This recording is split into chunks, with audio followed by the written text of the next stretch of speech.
On a Monday morning in May 1987, 3 days after Loughgall, Gerry Adams put on a dark suit and carried the coffin of Patrick Kelly through the small Tyrone village of Galbally. The cortege was 300 yards long. The mourners sang the national anthem. The press cameras were kept back.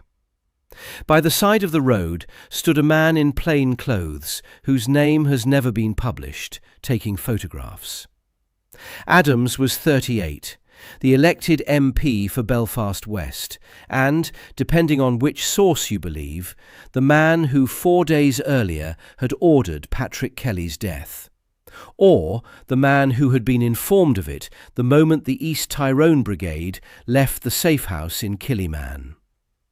This is not a prosecution, it is a case file. The thesis of this video is a question the audience has been asking for 2 weeks in the comment threads of 3 Loughgall videos. The question is whether Gerry Adams, in early May 1987, knew that the 8 men he would shortly bury were going to die. It is a question that the British government has declined to answer for 38 years. It is a question on which the Public Record Office of Northern Ireland holds files that are sealed indefinitely. It is a question on which intelligence historians, working in the open record, have not closed the case either. What follows is what is on the record. The viewer is asked to do what the British state will not, which is to weigh the documents. The documented strategic dispute begins in the summer of 1986. Jim Liner, 31, from the town of Monaghan, was the senior strategist of the IRA's East Tyrone Brigade. Patrick Kelly, 30, from Carrickfergus by way of Dungannon, was the brigade's officer commanding. Liner had been a political prisoner in the maze. He had studied Mao Zedong in the H-blocks.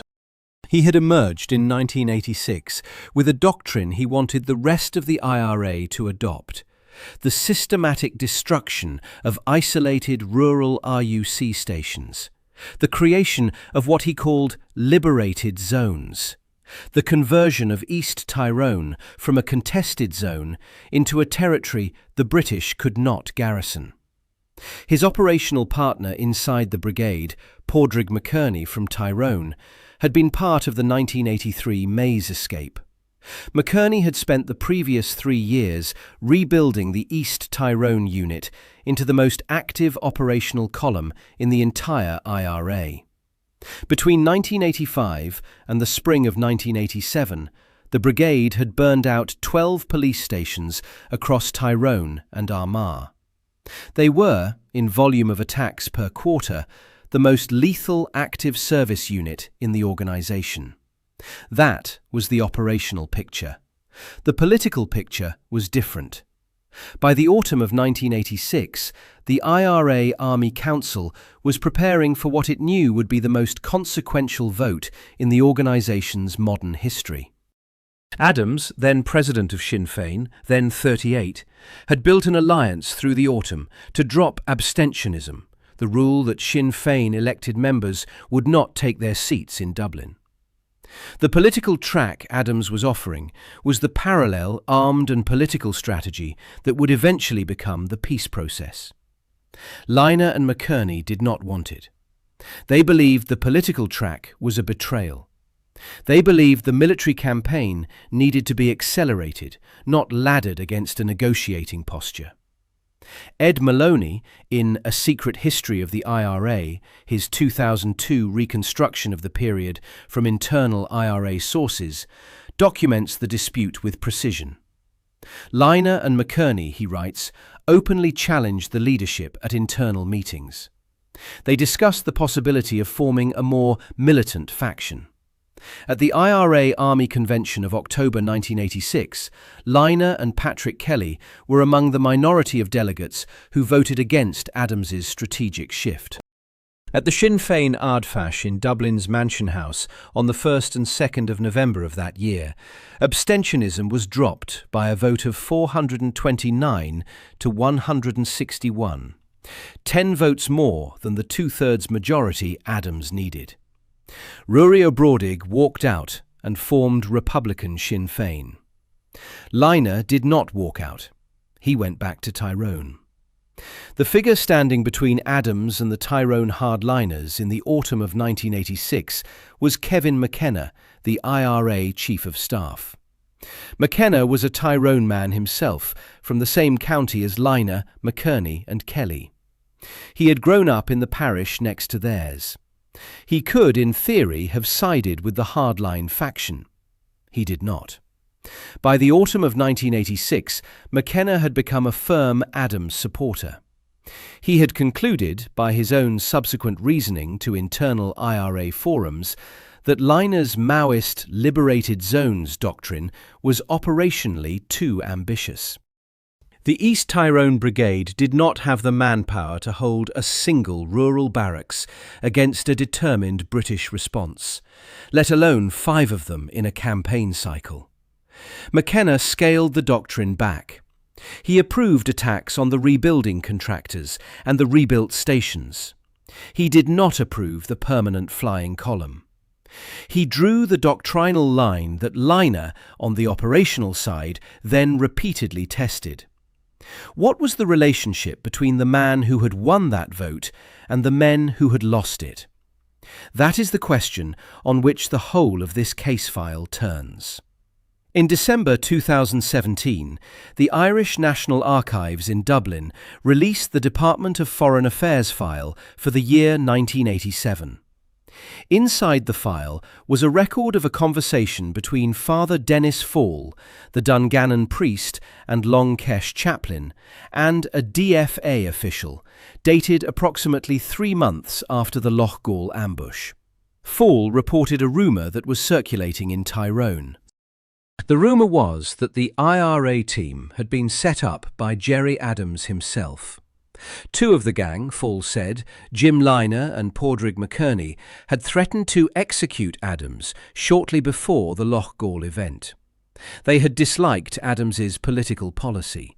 They had been leaning toward Republican Sinn Féin. That is the rumour that the priest reported. It is the first time the Adams set up Loughgall thesis surfaces in an official state record. It is hearsay. It comes from a man who had fallen out badly with Adams's leadership during the 1981 hunger strikes. Ed Maloney himself, the journalist who has done more than any other to document the period, has been clear. Fall and the provisional leadership were, by 1987, at daggers drawn. But the rumour did not stay in the DFA file. Tom King, the British Secretary of State for Northern Ireland from 1985 to 1989, has said publicly, decades later, "I heard reports it was a set-up by Gerry Adams, but never saw evidence it was true." That is the cleanest qualified denial in the public record from a cabinet-level actor. King did not know it was true. He had been told. The reports had reached him. What the ambush itself looked like, in operational terms, has been the subject of a 38-year argument. On the 8th of May 1987, an 8-man unit of the East Tyrone Brigade moved on Loughgall RUC station. They hijacked a JCB digger from a farm on the Lislassley Road, 2 miles west of the village. They loaded its bucket with 200 kilograms of Semtex, assembled in Ardbow, ferried by boat across Lough Neagh to Mahary, then trucked the final miles to the brigade staging point. They hijacked a blue Toyota Hi-Ace from a Dungannon business for the assault team. They drove into Loughgall just before 7 in the evening. Declan Arthurs, 21 years old, from Galbally, was in the digger. Patrick Kelly was in the van. Liner was in the van. McKerney was in the van. Eugene Kelly, Tony Gormley, Seamus Donnelly and Gerard O'Callaghan were in the van. All 8 of the most lethal active service members of the brigade had committed to a single operation at a single rural police station in a single window. The British knew. 24 soldiers from the Special Air Service were already in position. The kill zone was a triangle around the station. Operators inside the building, fire teams in the church graveyard, a cordon along the road to the north. Belt-fed general-purpose machine guns covered the approach. The BBC documentary Spotlight on the Troubles, broadcast in October 2019, established that the security forces had known about the planned attack for 10 days before it took place. 10 days. Reporter Jennifer O'Leary obtained the executive summary of the unpublished Stalker and Sampson reports of the 1980s. The reports into the Northern Ireland shoot-to-kill allegations. And the language of the summary is direct. The summary describes a massive cover-up by the guardians of the law, one in which police officers were instructed to lie to detectives and prosecutors, and in which senior police and MI5 officers destroyed evidence, all in the name of protecting an informer and other intelligence sources. That is the British state's own internal language about what was protected at Loughgall. The question that has divided the historiography is whether the informer was inside the unit, above the unit, or both. Mark Urban, in Big Boys Rules, his 1992 study of the SAS in Northern Ireland, the founding text of the field, attributed the foreknowledge to a human source. Later research has shifted the picture. A listening device, by current scholarly consensus, had been planted in the home of Gerard Hart, the mid-Tyrone IRA commander whose responsibility was internal security across the brigade. The Det 14 intelligence company monitored the bug. Telephone intercepts of compromising ASU calls reached RUC Special Branch. Long-running technical surveillance of the explosives storage hide in Ardbow ran in parallel. What this picture is consistent with is a layered British intelligence operation that did not require a single source inside the leadership. What this picture does not exclude is a source inside the leadership in addition to all of it. Both pictures are open in the documentary record. What the technical picture cannot, on its own, explain is the timing precision. Reconnaissance had begun weeks earlier. The SAS had been moved into the village in the small hours of the 8th of May, in the dark, while the cooks at the RUC station were beginning the day's first kettle. The cordon teams had been briefed on what colour of vehicle to expect, what colour of overall, what direction the JCB would come from. A bug at Gerard Hart's house tells you a plan exists. It does not always tell you the precise hour and direction the plan will execute on. To know to within the hour on the 8th of May that the column would converge on the village, that is a different level of intelligence. It is the level of intelligence that, in 2019, Sir John Butcher's Operation Canova investigation began to map. It is the level that the Stalker Sampson redactions, in the British state's own internal language, refer to as protecting an informer plural, and other intelligence sources. The plural matters. There was more than one. The plural is what makes the audience theory durable. The plural is also what makes any single name accusation against any single individual impossible to fairly anchor. The men in the Citroën van that pulled up to Loughgall RUC station did not survive the next 90 seconds. The JCB exploded. The Toyota took 1,200 rounds. Arthurs, the driver, was shot 80 yards up the road. Donnelly fell on a football field. 5 of the 8 died inside the van or on the road around it. A white Citroën GS carrying 2 mechanic brothers, Anthony and Oliver Hughes, who had finished a job repairing a lorry at a Mr. John Guy's house in Loughgall, came around the bend behind. They were wearing dark blue boiler suits, the same colour the ASU was wearing. The cordon team opened fire from behind. Anthony Hughes, 36, was hit 15 times and killed at the wheel. Oliver was hit 14 times and survived. 3 days later, the funerals began. Patrick Kelly was buried at Edendork, a Catholic cemetery near Dungannon. The funeral was, by all accounts in the local press, one of the largest in Tyrone during the Troubles. Adams gave the oration. The corteges through the Tyrone villages were the longest Republican processions Northern Ireland had seen since the 1981 hunger strikes.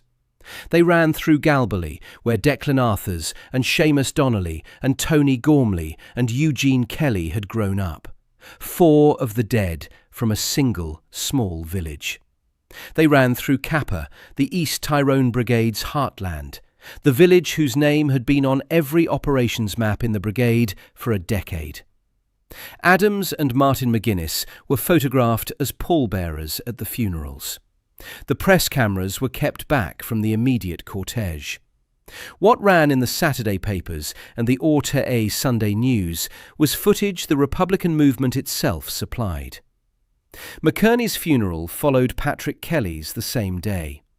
From McKerney's graveside, Adams was driven across the border to Loughgall Cemetery in Monaghan Town, where Jim Liner, the man who in October had voted against him at the Army Convention, was to be buried. The funeral was delayed by half an hour to allow Adams to arrive. He delivered the oration. The exact words have been reproduced in the period Republican press. Anyone who does business with the British, the Free State establishment, or the SDLP, Adams said, standing over Liner's coffin, are fools, because they have all sold out on the Irish people.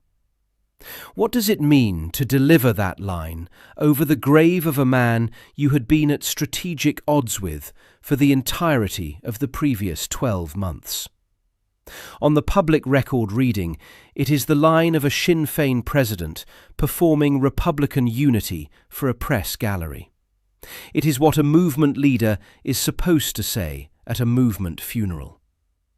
On the audience reading, the reading that has surfaced in the comment threads, it is the line of a man covering a fact pattern. The case file does not adjudicate between those readings. The case file notes the line was said. It notes who said it and to whom and in front of which cameras. The press cameras were kept back. The Republican movement provided the funeral footage that subsequently ran on RTÉ.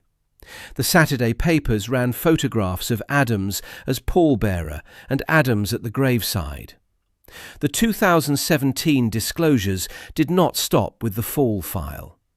Across the same year, in the broader open press, a cluster of British intelligence sources fed a sequence of stories about a long-running senior informant network at the top of the provisional IRA. The framing was not specific. Adams was not named in print as a particular agent. Adams has never been named in print, in a court-admissible document, in any classified leak made public, as a particular agent. What has been named is a system. The Stalker and Sampson reports describe the system. The Operation Canova interim report, published in March 2024, describes the system. Sir John Boucher's £35 million investigation into the agent codenamed Steakknife, the FRU's senior man inside the IRA's internal security unit, Freddie Scappaticci, describes the system. Scappaticci was tasked by IRA Chief of Staff Kevin McKenna with the post-Loughgall investigation into who had informed. The entire IRA's own forensic effort to identify its informer was being run by the British Army's most senior agent in the organisation. Ignatius Hart, brother of Gerard Hart, told Spotlight, Steakknife was getting the full information and that was being relayed back to his handlers. Anthony McIntyre, the former PIRA man who interviewed the Belfast Project tapes, said of Scappaticci on the same programme, that he was a figure through whom everything had to go through. This is the moment in the case file where the audience theory and the documented record converge. The British state, through Steak Knife, was reading the IRA's own internal investigation of itself. Whatever Scappaticci's investigators concluded about Loughgall went back to British handlers. If there was a senior leadership source, and the Stalker Sampson language about protecting an informer and other intelligence sources suggests there were multiple sources, that source's name passed through the same filter. The British state would have known. The British state has decided not to confirm. The British state will not confirm. The Boston College tapes are the documentary record the comment threads keep returning to. Between 2001 and 2006, the journalist Ed Maloney and the former IRA man Anthony McIntyre conducted an oral history project at Boston College, recording roughly 50 interviews with Republican and Loyalist veterans of the conflict.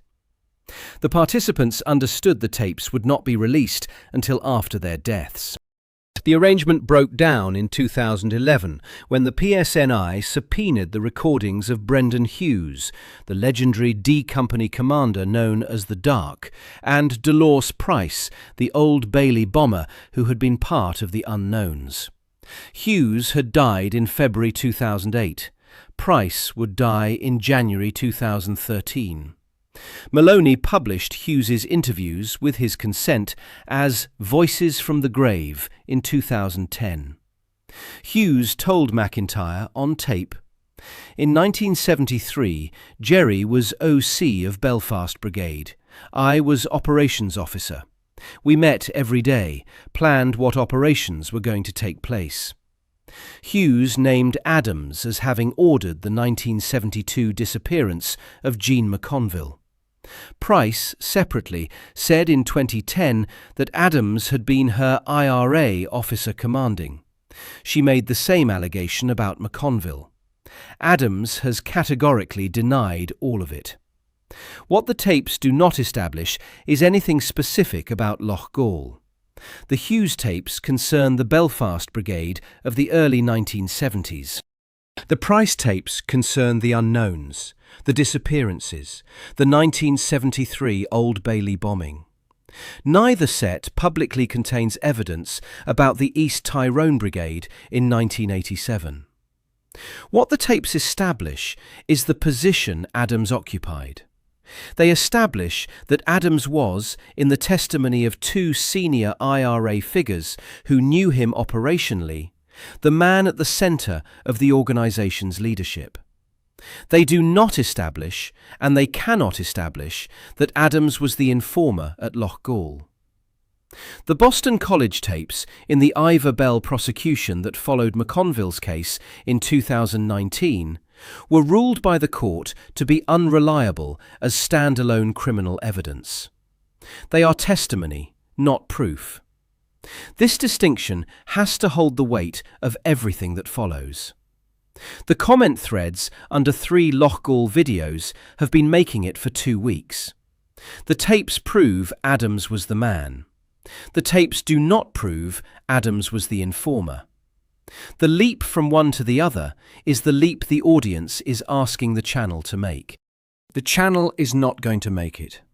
The reason it is not going to make it is that the leap is not in the documents, it is in the inference between the documents.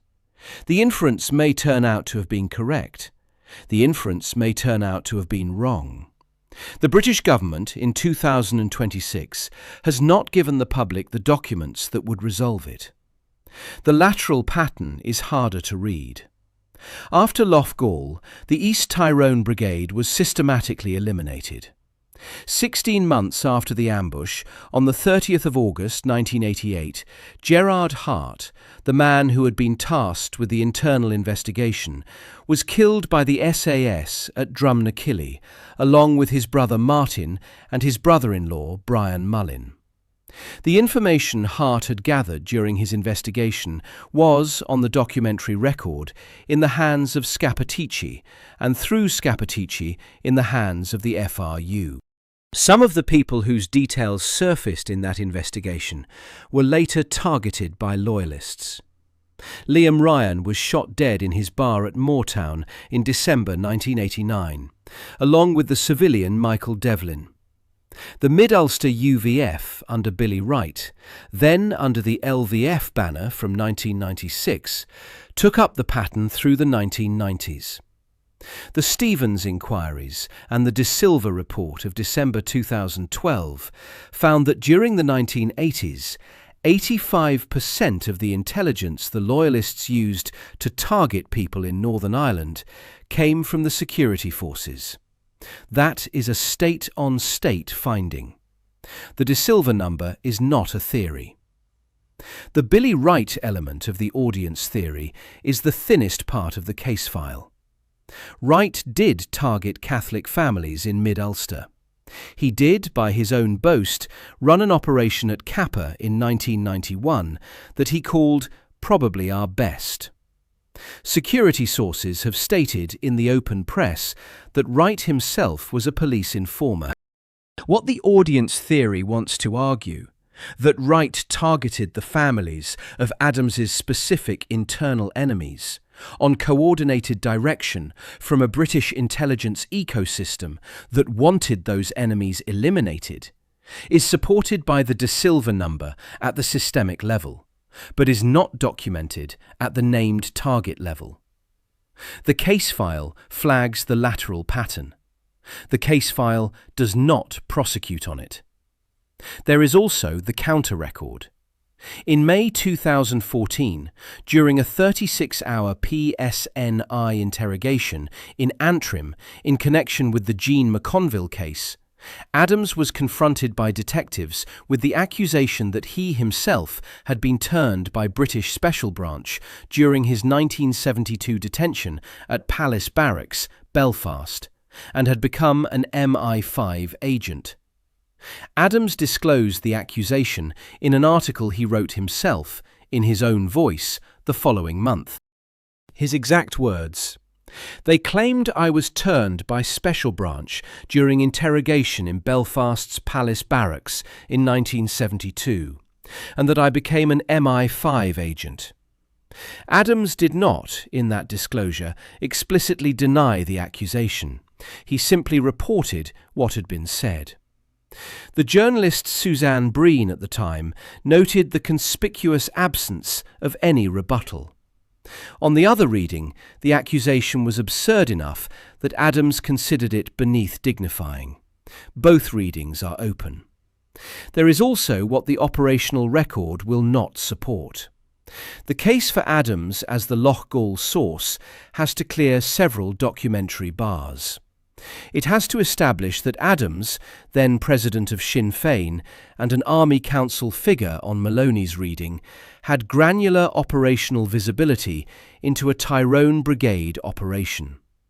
The brigades in the IRA's late 1980s structure had substantial autonomy. East Tyrone in particular had a doctrinal independence Adams had spent the previous year trying to contain politically.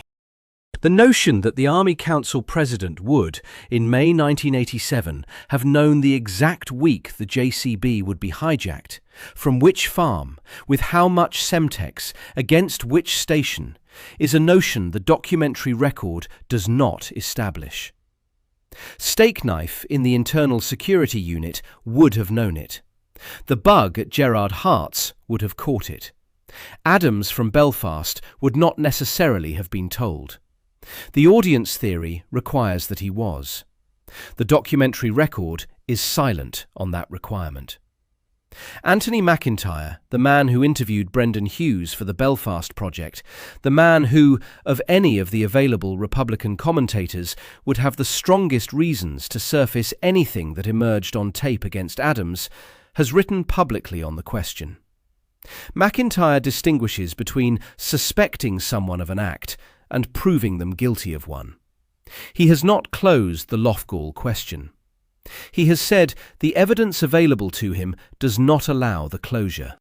McIntyre is a Republican critic of Adams. His position is not endorsement. It is the discipline of a former PIRA volunteer and lead Belfast Project interviewer applied to the question itself. The verdict that does exist in the public record is a Dublin libel verdict.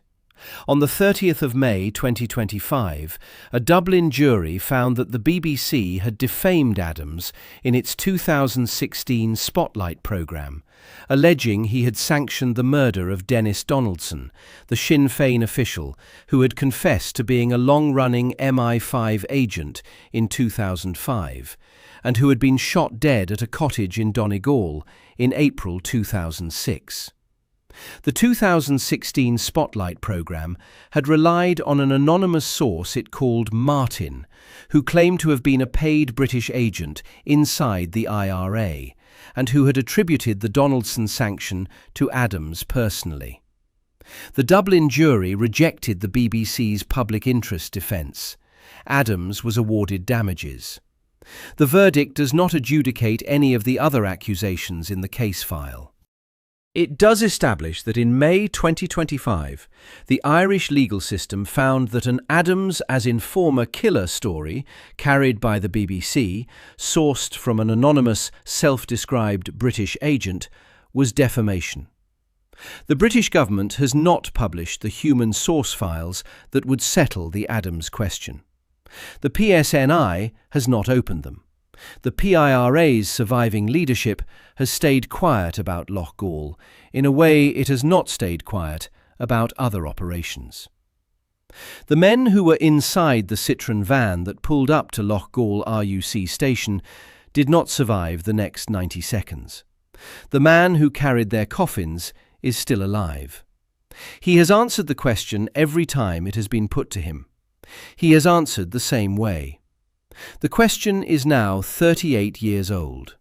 Either the documents will outlive the man, or they will not exist.